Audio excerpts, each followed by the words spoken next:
There's been another mass shooting in America, this time in a community college in Oregon. That means there are more American families, moms, dads, children, whose lives have been changed forever. I've been to Roseburg, Oregon. There are really good people there. I want to thank all the first responders whose bravery likely saved some lives today. In the coming days, we'll learn about the victims, young men and women who were studying and learning and working hard, their eyes set on the future, their dreams on what they could make of their lives. And America will wrap everyone who's grieving with our prayers and our love. But as I said just a few months ago, and I said a few months before that, and I said each time we see one of these mass shootings, our thoughts and prayers are not enough. It does not capture the heartache and grief and anger that we should feel. And it does nothing to prevent this carnage from being inflicted someplace else in America. We are not the only country on earth that has people with mental illnesses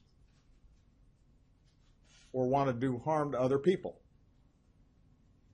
We are the only advanced country on earth that sees these kinds of mass shootings every few months.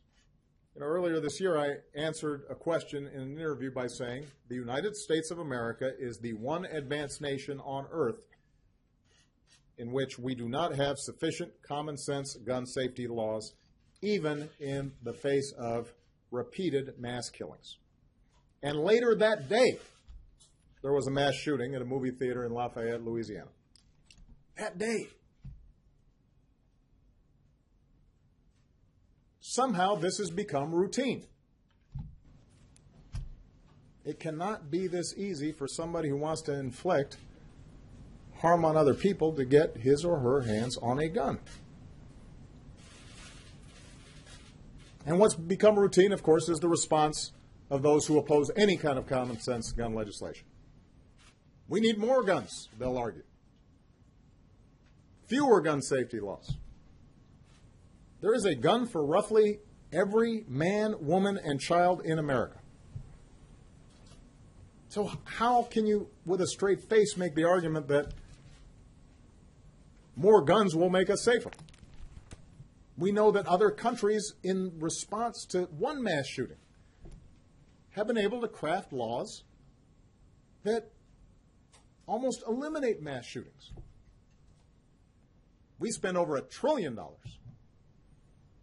and pass countless laws and devote entire agencies to preventing terrorist attacks on our soil, and rightfully so.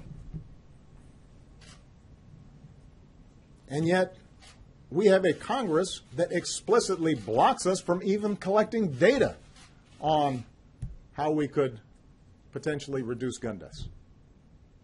I hope and pray that I don't have to come out again during my tenure as president to offer my condolences to families in these circumstances. But based on my experience as president, I can't guarantee that.